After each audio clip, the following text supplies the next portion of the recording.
And welcome back, everybody, to the Podcaster Nation. That's right. I said welcome back because I know you were just listening to our stuff and you said, man, I want to go back for some more. Folks, we have a lot more for you. We have a great guest today, unbelievably accomplished. I'm going over the notes with this gentleman before the episode, and everything that I'm saying, it's like, okay, we have this many, we have this, we have this. I'm blown away with every single fact that I'm asking him. And he's just like, yep, mm-hmm, yep, no problem. You guys are going to love this guy. Folks, this is the podcast that is about podcasters. It's for podcasters. It's done by podcasters. My guest today is a podcaster. You cracked the code. This is the place, folks, where the rising tide raises all ships. So let's get sailing and introduce today's guest, the voice of compliance. And you're going to get to hear all about what that's about. Please welcome Tom Fox. Tom, how you doing? Great, Roy. Thanks so much. And I really appreciate being here with you today. Thank you for that. Appreciate it so much. I tell you what, we could start rolling right into your list of accomplishments. But before we do that, tell everybody, who is Tom Fox? What are you about? What brings you here today, brother? So I'm a lawyer by professional training. My last series of jobs in the corporate world and as a independent lawyer involved corporate legal and regulatory compliance. And I was in the corporate world. Then I had a serious accident and I moved to the um, being a single lawyer focusing on that topic.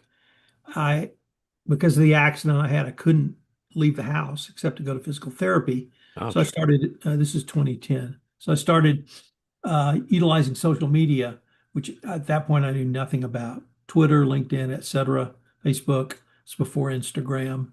And believe it or not, one time Twitter was a business platform. Um, but I started blogging and I blogged every day. But the podcasting was a natural extension of my blogging. And so I started the first podcast in legal and regulatory compliance in 2012. Legal and regulatory compliance. Now, I read that when I was looking at your bio, and I heard you just say it again.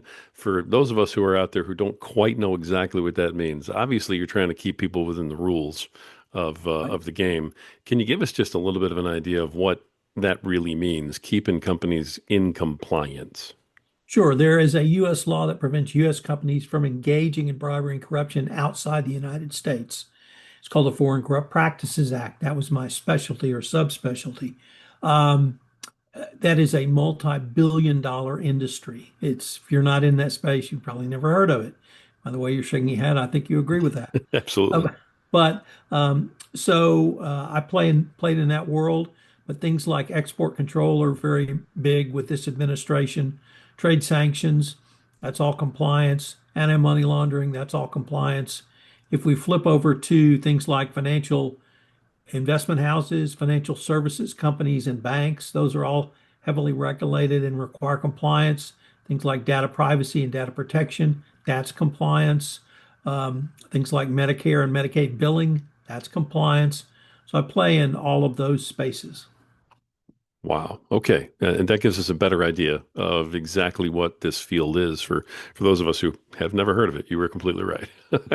I think everybody has probably heard of, compliance. I think we get that there are rules that companies have to follow, but I'm not sure anybody can answer you past that. So you've made not only a career out of this, but I mean, you've turned this into sort of a super niche the way that you've gone through it. Tell us about that.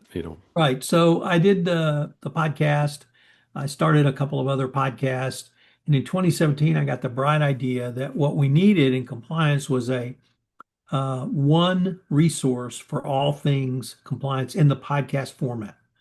There were three major trade organizations in compliance, two non-for-profit, one for-profit. So I went to all of them and I said, look, let's form this joint venture. We'll do compliance podcasting. It will not take away from anything that you're doing, and we'll be the one-stop shop for compliance information in the podcast format.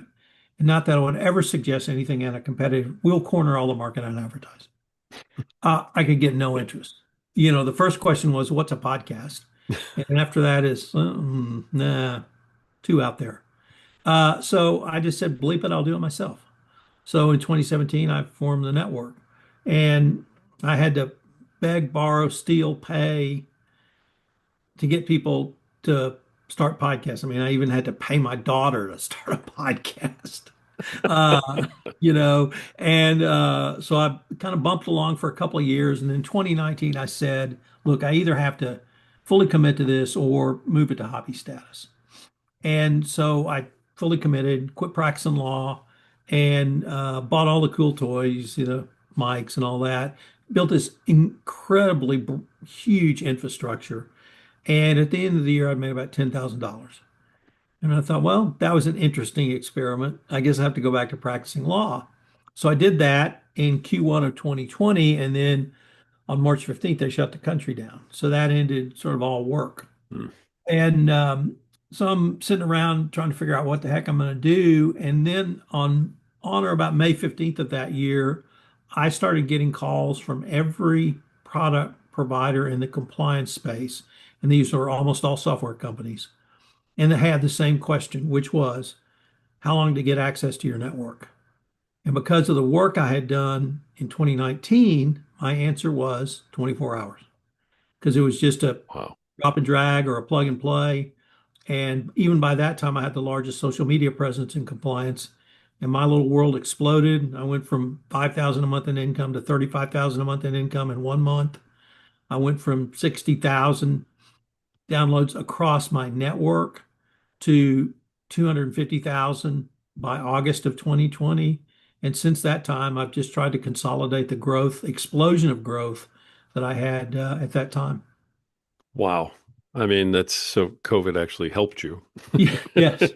which So is when one of my favorite phrases is when preparation meets opportunity, luck occurs, and I was extraordinarily lucky.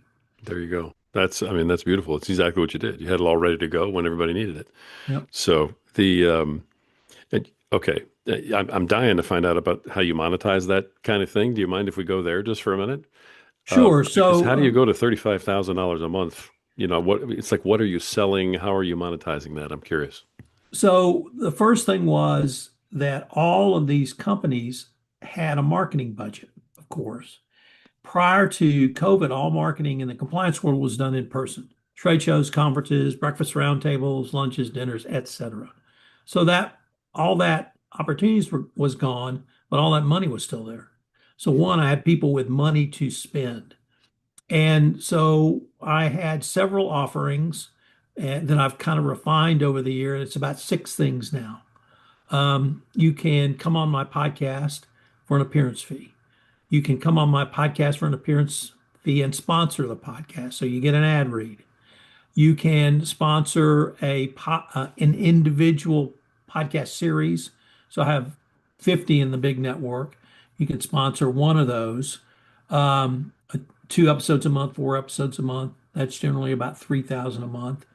I can do so at that time, I got a lot of interest though in branded podcasts. So basically, I would produce, host and produce a podcast for a company because they needed one to spend their marketing dollars and two, they didn't know how to do it. So they asked me to do it.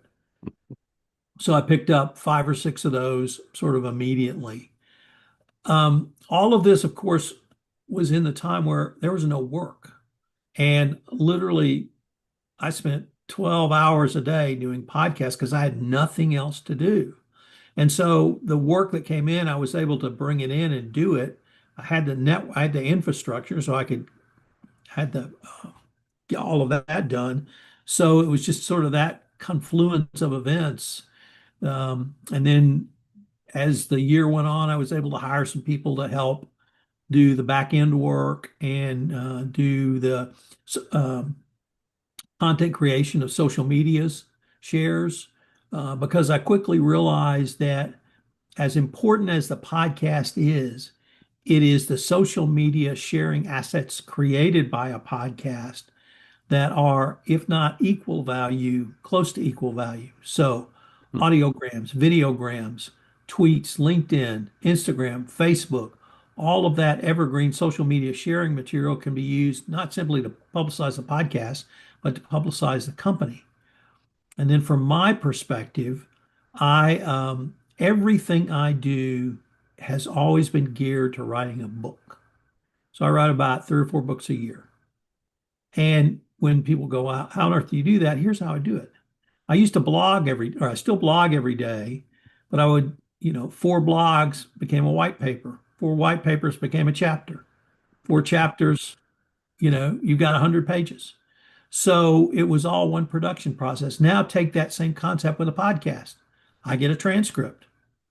That's in addition to a blog post. Now I can create a blog post out of it, but I could use that transcript as a first draft of a something. Once again, whether it's a few pages, whether it's a white paper, whether it's a chapter, whatever it may be.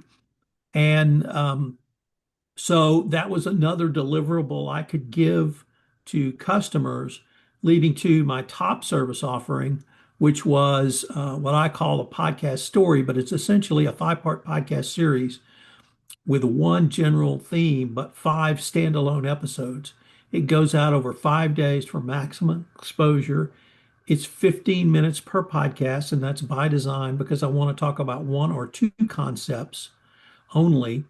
But when you put all 5 together, you've got a pretty deep dive into that broader topic.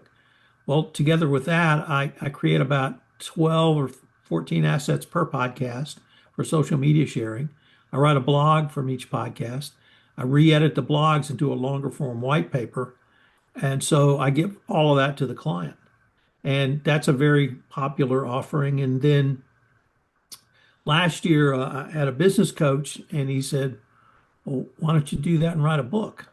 And I thought, well, I'm doing that anyway. I'm just not charging for it. So now I do that same thing and I take a podcast and use that as a basis to write a book or write a book and then use that for a basis of a 10-part podcast series to publicize the book, but I get a sponsor for it. And those are, let me just say, extraordinarily lucrative. Nice. Nice. What, if you don't mind me asking, what's an example of a sponsor that you got for that sort of thing? So I wrote a year-end book. I do an annual year-end kind of, the year in review. Hmm. I got a company to sponsor that, and they wanted a podcast series out of it. I wrote a book on the use of AI in compliance. I got a company to sponsor that. Okay. They weren't interested in the podcast, so I sold the podcast series separately to another company. And so we're in the middle of a 10-part series to publicize my book that somebody else is paying for. That's great. It's based on a podcast series. That's great. In terms of how you find these sponsors and these people who want to step up and sponsor these things, are you going to businesses that are related to the topics of the book? Are you going to referral network of some kind that you know already? Who are you approaching for that type of thing? Again, if you don't mind me asking, feel free to say, "Hey, I'm Sure. not going to give you any of the secret sauce, brother." No, there are no trade secrets in compliance. No, that's the beauty of my nicheness is I know everybody. Everybody knows me. I won Compliance Guy of the Year in 2016. I've won pretty much every award there is for writing or podcasting in compliance. So everybody knows who I am. And I mean, I can just email them or call them. Sometimes they call me. What I have not been able to do, and I actually hired either an agent or a salesperson, whatever you call them, want to call them, is to try to break out of the compliance niche to a broader corporate niche Hmm. or a broader corporate audience.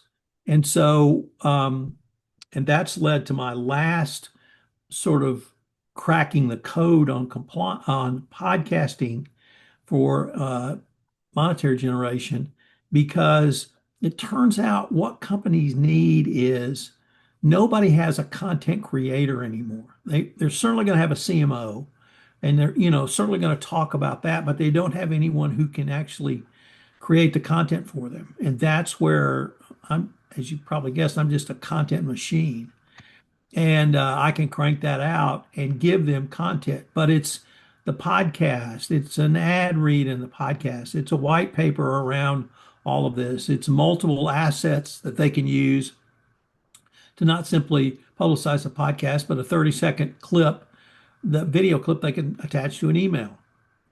It's just the creation of social media sharing assets that has become so valuable and very valuable. I love that. I've never heard it referred to that way, social media assets, but it fits so well. And I don't think 99% of the people out there look at it. They figure, you're creating all this social media and all this content. It's just to get listeners for the podcast, right? Or it's, Right. just to grow your brand. And it doesn't even occur to anybody that that's all marketing material that you could sell to somebody. Yes. That's brilliant. I love that. So, I mean, how did you come up with that? Trial and error. Just starting I came up with the idea of the podcast series pre-pandemic, and so I was well suited or well staked on that, and just expanded out to all of these other offerings because the last one I just described to you is this kind of complete package. Two things happened. One is about 2 years ago, I finally cracked the code on numbers for podcasts. So obviously, um, downloads, certifiable downloads is something we all thought we were living with. Well, it turns out that one, that's a meaningless measurement. It's just made up by these guys who think they want to set the standard. But even more important, nobody calls it the same thing. So I may get these names wrong, but it's a listen on Apple. It's a download on Spotify. It's something else on iHeartRadio.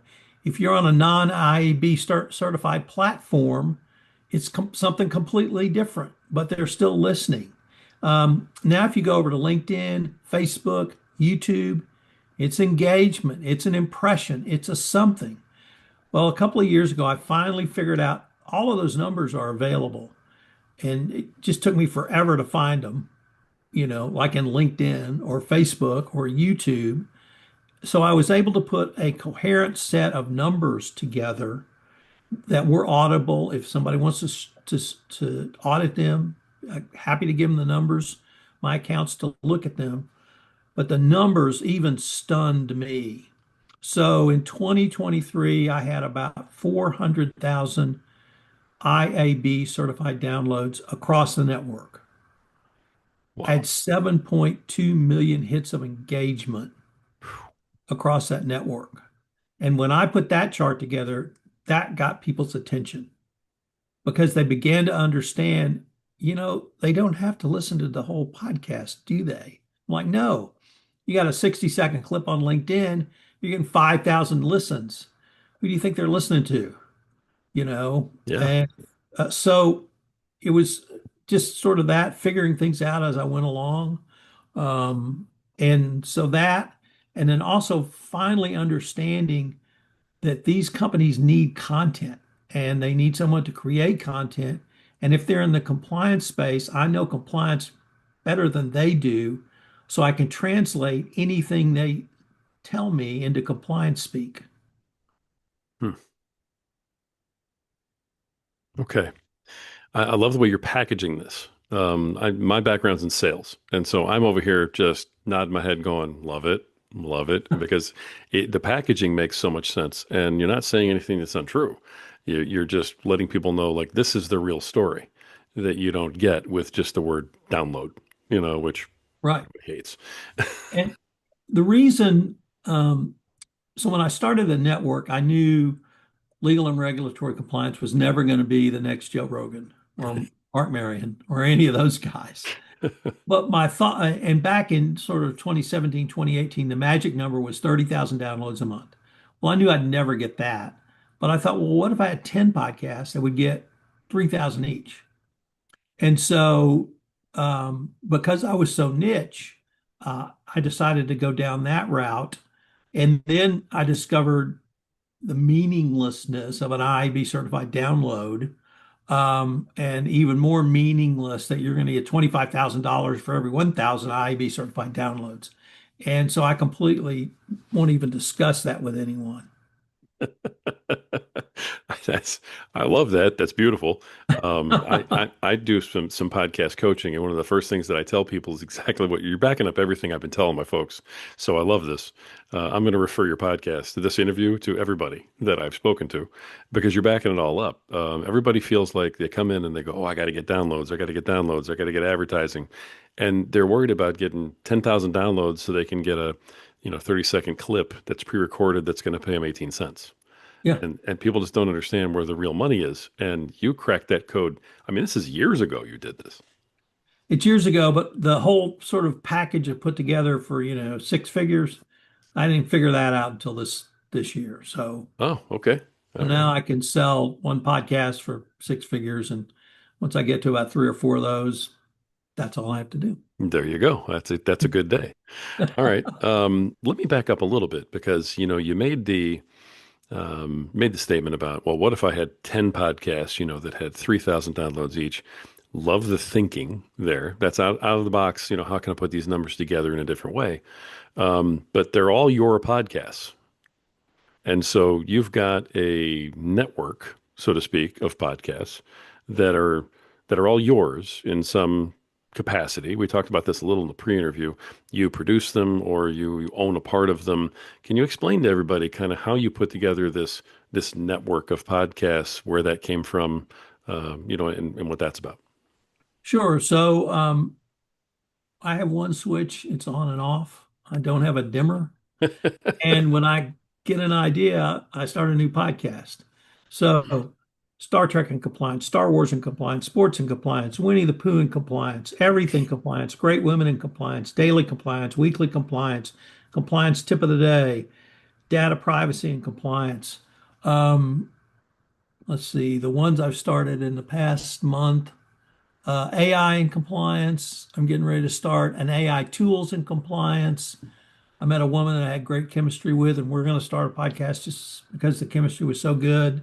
So I just start these podcasts and or great people in compliance, chief compliance officers. I just unending amount. I did James Joyce in compliance, Kafka in compliance, Dante in compliance. Uh, I'm in the middle. Every summer I do Star Trek: The Original Series in compliance called Trekking Through Compliance. So I'm in the middle. I started that on June 1. So I'm having to update that this year. And as my wife said, this is really just an excuse to rewatch every episode, isn't it? And I'm like, well, yeah. And I'm in the middle of or towards the end of a Sherlock Holmes in compliance where I did a podcast on every one of the 56 short stories, and now I'm on two of four novels. And I'm trying to decide if I'm going to go deep dive into the movies next. So, Wow.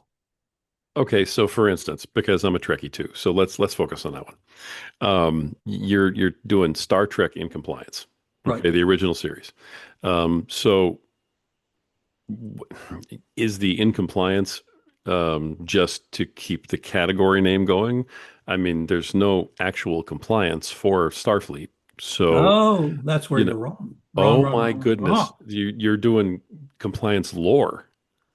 I'm doing compliance lessons from Star Trek. So let me take tomorrow's episode because I just wrote the blog on it. Okay, The Enemy Within. That's the one where Kirk gets split in the transporter accident. okay, And he attacks Yeoman Janice Rand. Uh, and pretty clear he rapes her, or at least tries to rape her. Of course, that's not shown on camera or anything. And she scratches him across the face. Well, McCoy and Spock try and interview her about what happened. And she keeps crying. He's the captain. He's the captain. I have to do what the captain says. And they don't wow, know how to have empathy for a woman who's been the victim of a sexual assault. So I use that episode to talk about harassment at the workplace and how when someone reports harassment, you can't just sit down and say, just give me the facts, ma'am. Where did he touch you? When did he touch you? How did, why did you let this happen, basically? Which, you're going to get anyone who reports, whether it's to the police or a whistleblower, to shut down. So just things like that. They're lessons in every episode. leadership, compliance, ethics, investigations, all training, all of those sorts of things. I mean, that's beyond creative. So, congratulations on that too. I mean, you've taken this to a level that I'm only starting to understand, I think. So, you're taking today's rules of compliance in industry and business and corporations, that type of thing. You're applying them to all of these different subject matters, different books, different TV shows, and you're picking out a lesson Right, from each and putting it out that way. And you're doing it in a creative way. And that's making all of these different podcasts, which is producing all of this different content, which is giving you downloads and views and value to then turn around and market. right. I, you know, because wow, that is brilliant to put it together like that. My next question, of course, again, being a sales guy, is you said you recently brought in a sales guy of some kind or some sort of team or a service. Have you been up until now selling all this stuff yourself on top of making all of the content? Yeah. Well, okay, when, how? I mean, that's a full-time job right there because you've got let's hit everybody with some numbers. Okay, I've been holding these back because I didn't want to knock anybody over, but you've got between 60 to 70 podcasts on one of your networks. And is that the Compliance Podcast Network? It's actually across both networks. The Compliance Podcast Network, I think I have 50, and I have 10 or 15 on the second network. Okay, and I apologize for getting the numbers a little askew, but they're so huge that I think I'm still trying to wrap my head around them. Um, okay, so you've got two different networks on two different topics. You've got all of these podcasts, somewhere in the neighborhood of 60 to 70 total. You've written how many different books at this point? Since 2010, 38. 38 books. Okay. So you've done all of this. And then on top of that, and on top of producing, how many podcasts are you hosting right now where you're actually doing what I'm doing right now and sitting here and hosting the episode? 60. You- I mean, I'm sorry. I'm sitting here thinking I'm busy today because I have 8 interviews. You're putting out 60 podcasts and on top of all of this, okay, on top of winning awards and everything else you're doing, you have time to go sell? Well, years ago, I worked for a company, and their sales philosophy is we will answer the phone if you call us. And that sort of inured to me. And so I will answer the phone if you call me. And then I learned, oh, I have to put some materials together. And, so I'm a lawyer, so I can write. So I wrote out stuff. And now I have a team that uses Canva to create this really cool graphics and marketing material. And then a sales guy who actually knows what he's doing. And that's not that easy to find these days either. So congratulations. As a former sales guy. Okay, wow. So you built this all yourself though, really. And now Right. you're expanding out and you're bringing in team members. When in this process did you make the decision that I need to start bringing in help? I need to bring in other people for different tasks, like sales, like some of these other It, tasks. it was in the summer of 2020 during the pandemic, and I was spending literally 4 to 6 hours a day creating the social media shares. And that was one of the things that led to that huge spike in numbers that I had that year was I just decided I was going to hammer social media, a minimum of 3 tweets a day, LinkedIn, Facebook, Instagram. I'm not a TikTok guy, so I don't go there. But and I realized as we started to move out of the pandemic, I couldn't continue. If I was going to do any other work, I couldn't continue to spend 4 to 6 hours a day just doing social media. That seemed to me to be the lowest hanging fruit. And I got to outsource or resource outside the United States who could do that. Hmm. And now I have a Okay. team that does that. Wonderful. So the social media was the first thing that you started to kind of outsource? Yes, Okay. Based on the time and the effort that it took. right. Right. Makes sense. Okay. Excellent. Beautiful. The Now we've talked about your compliance podcast network. You've got another network, the Texas um, Hill Country Podcast Network. Right. Tell me about that and where that came from. Sure. So in 2021, my wife and I moved to a part of Texas called the Hill Country, which is just that, hills. Not too many hills in Texas. And so when I got here, there were no podcasts. And unfortunately, I fumbled after around and two people started podcasts. So I have the third one in the Hill Country and called the Hill Country Podcast.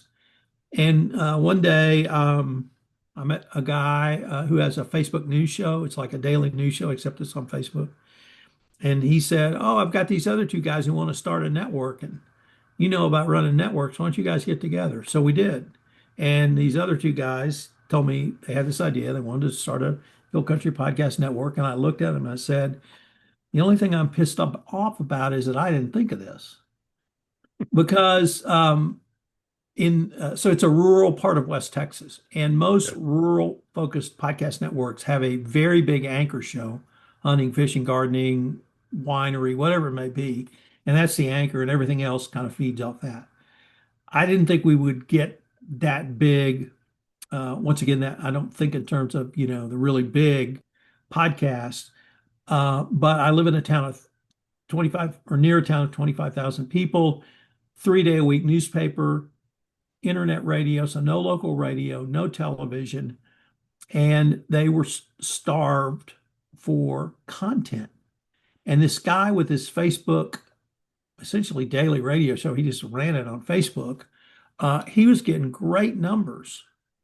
And my county is 38% over the age of 65, and they're all on Facebook. So I knew if I posted on Facebook, I'd get an audience. Well, that's what we did. And part two of that equation, though, was no businesses in town were doing social media marketing.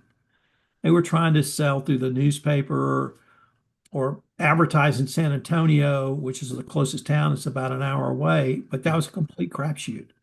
And and I knew what I'd looked into advertising in the newspaper. I knew what the price was, and I knew I could produce an episode cheaper. So we came in with a package of two podcasts a month for $400, and creating once again just creating what I'd already created in the Compliance Podcast Network, but trying to get these business people to understand your audience is on Facebook. Why not be on Facebook talking to them as a thought leader? And they'd never really thought about that. Well, pretty quickly, we now have as many subscribers as newspaper subscriptions in town. So with our network, I try to focus on sort of the human interest stories. So businesses, authors, artists, songwriters, movie producers, um, those sorts of podcasts. We've got a couple of financial advisors who have financial advising podcasts. We've got some other businesses. Um, and so we have this sort of small niche little um, group of podcasts, and I'm trying to just continually show these people, or I'm a member of Rotary. So I started a Rotary podcast, and they were like, "Oh my God, it's a podcast for Rotary." It's like revolutionary. Uh, and and we won a Gold Communicators Award for it. So Nice. yeah, Congrats. That's cool. yeah, it is. And so there's just such an opportunity here because once again, the market's here. I just love the way you tell the story too. So, we didn't have I joined the Kiwanis and we did, or a Rotary, and we didn't have a Rotary podcast. So, of course, I started one and I added it to the network. I love your attitude. I love the way that it's more of a, well, why not? It's not why. It's not what's the issue is going to be. It's just, well, why not? We don't have one. Let's try it. Have you had any podcasts where you've had that kind of impulse and said, you know what? We don't have one of these, so let's make a podcast where it hasn't worked? Or are you just like Midas touching the gold and everything you try works? Let me change that question just a little bit because what I'm going to say will encompass that. Okay. And the question I get is, Tell us your top five mistakes you made podcasting. Okay. Um, that's easy because it's one, but I'm going to save that to the end. I've never made a mistake podcasting. And the reason is I've learned from everything I've done. So if a podcast doesn't work out, it's not a mistake. I look at it as a learning experience. Either I lost interest in it, or it turns out I couldn't get enough people to be interested in coming on as guests. I used to have a podcast for a chief compliance officer called The Compliance Life. And I thought it was great, but audience didn't think it was that great. So I was like, okay, I'll move on to something else. So now the mistake is every podcaster has made this mistake, but we make it once. And that mistake is don't hit the record button. And once you fail to hit the record button once, you will never not hit the record button again. One time I flew up to Boston to interview a Harvard professor. I was so excited. He was great. An hour and a half. And we finished up, and I looked down and I went, why is the red button dark? And he thought I was an idiot. And he was right. But I learned always make sure the record button's on. I just whatever I've done, I've learned from it. You know, if it worked or didn't work, or if I need to do something different. Someone told me even this last month, I'll keep my notes kind of down below, and when I need to refer to my notes, I look down, and someone said, "You're looking down too much. It's distracting." And no one had ever told me that before. And that's because I keep my notes below because I don't have a teleprompter and I don't know how to do a double screen of my notes contemporaneously with the picture. So I'm going to have to figure out how to do that. But, it's all learning. Nice. I like the way you rephrased the question. I was just curious, yeah, because you seem to be having all kinds of success, and I mean, some people do have the Midas touch. They just kind of have it figured out. They figured out their niche. They're going to keep going. It really seems like you have done that, and so congratulations, with what you're doing. Um, I'm assuming at this point that the goal is to continue to build, continue to add more shows, continue to grow, or is there a different end game in mind for Tom Fox and the networks? Well, I mean, at some point I'd like to cash out on all this, but I'm in no hurry to do that. Good deal. So you're loving what you're doing at this point, even with all the Absolutely. shows. I talk to the smartest people in compliance every day, all day. And it's not that I can see around corners, but I talk to people who can see around corners. And because I talk to all of those people, I can put all of those points together. So it seems like I'm the guy when I'm just talking to everybody. That's beautiful. You may have just answered the question that I usually ask, but it's kind of my Arnold Schwarzenegger "I'll be back" thing. I just like to get it in there. Let me ask you, what is the thing about doing all these podcasts and platforms and everything else that you do that you love the most? And what is the thing that you do with everything that you're doing that you just really and truly dislike the most, would love to just throw it out the window and never have to deal with it again?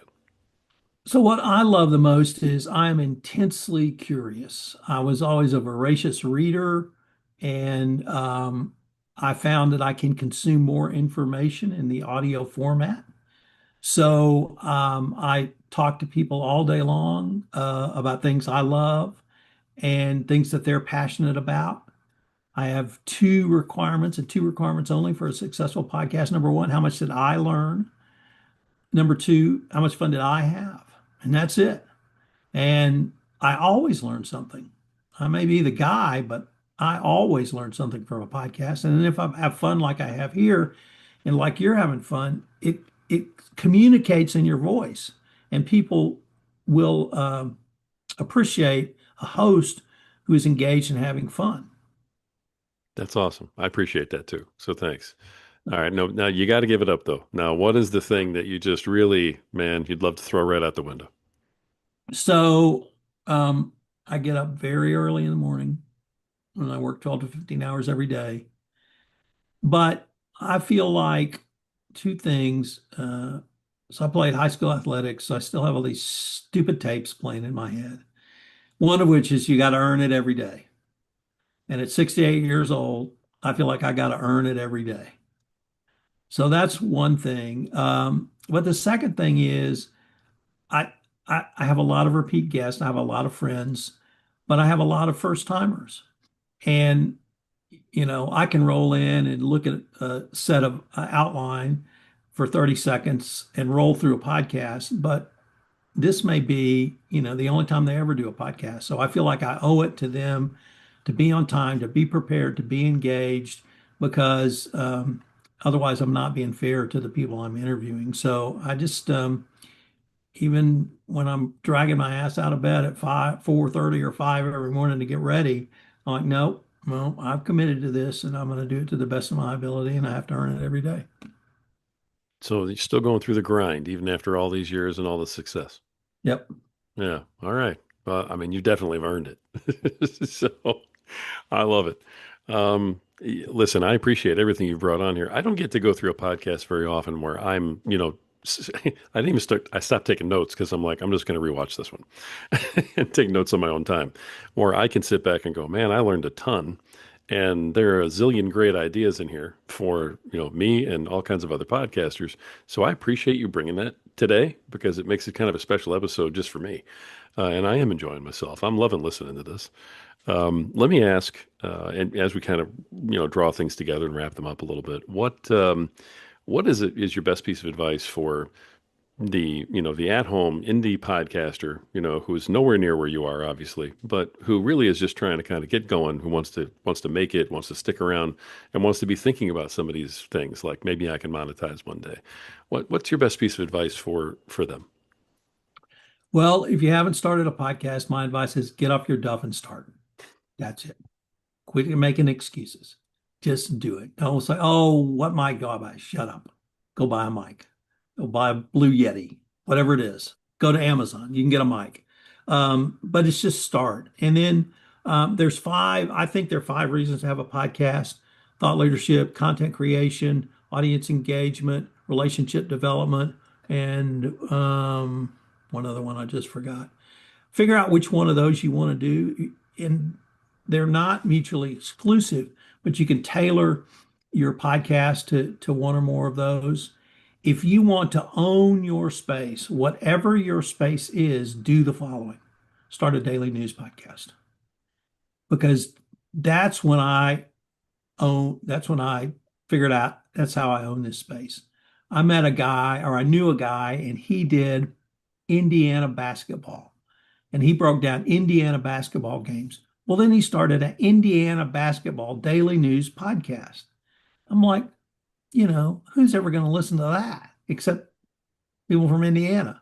Well, it turns out he has huge advertisers in Indiana for that because his audience is so passionate.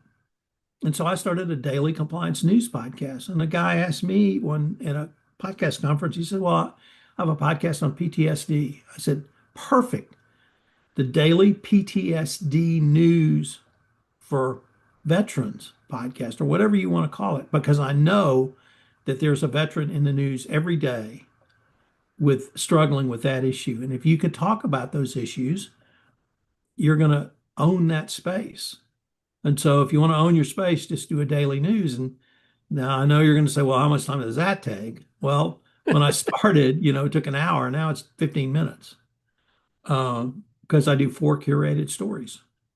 And then if we can take it another level, this completely amazes me.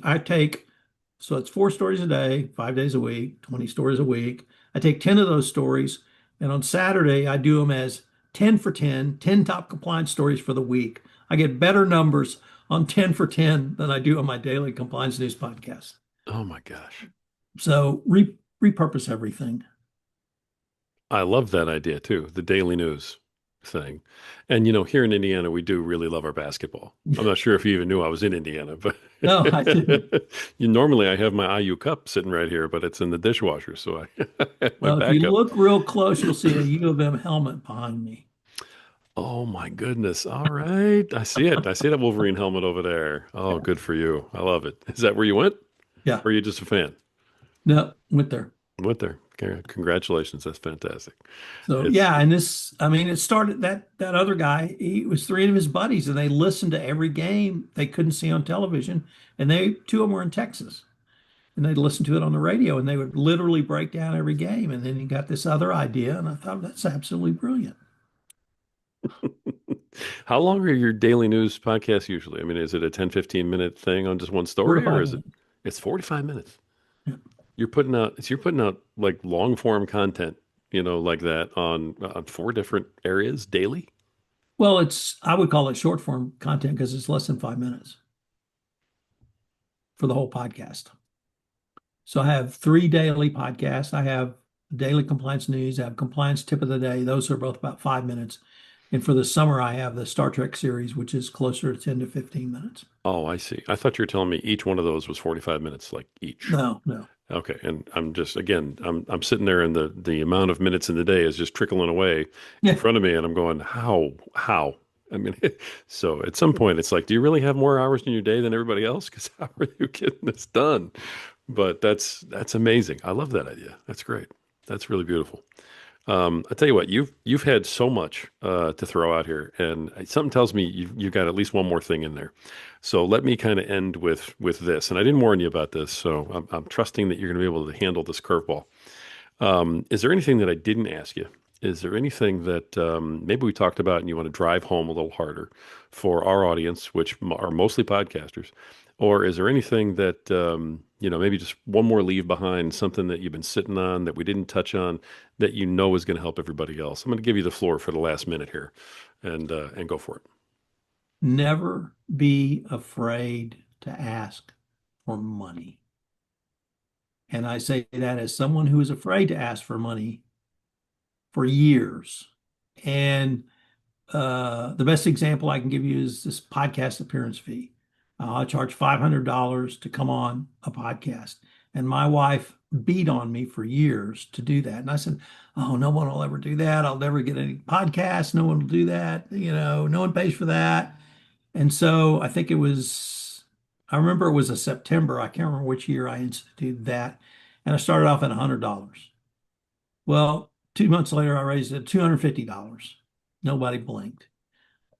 At the start of the new year, I raised it to $500. Nobody blinked. The end of that quarter, the first year, I raised it to $1,000. People started blinking. I'm like, okay, I've hit the pain point. So I kicked it back to 500, and I've never changed it since then. And nothing wrong with having two, three, $4,000 a month in income coming in for something that you're already doing. But you're not going to get it unless you ask. And you are providing a service. Don't ever think somebody's doing you a favor to come on your podcast. Maybe, but you're doing them a favor, particularly if you're delivering to them social media sharing assets and this whole package of things that I put out as well. So don't be afraid to ask for money. Wow. See, I knew you had one more in you that you were just waiting on. You just went right to it. I love it. Absolutely love it. Tom Fox, the the voice of compliance. Tom, I can't thank you enough for coming on here and talking about all this stuff that, frankly, most of my listeners have never heard about before. You've been great. Roy, this has been way too much fun. Congratulations on the Pacers. And I've really enjoyed my time with you. And I hope we can continue this conversation. And you're going to have to come on one of my pods now. Oh, anytime. Although I may need a little while to come up with $500. I'm going to give you the friends and family rate. All right. Listen, I appreciate you. Thank you, sir. All right, folks, that's been, like I said, the voice of compliance, Tom Fox, with so much. If you didn't take something out of this podcast, folks, that's going to help you and grow your business and your podcast, then you weren't paying attention. You know what? Go back or you listen to it again. Have a notebook next to you. This is the podcast. It's done by podcasters. It's for podcasters. It's about podcasters. And folks, as we demonstrated here today in huge form, this is the place where the rising tide truly raises all ships. So keep sailing.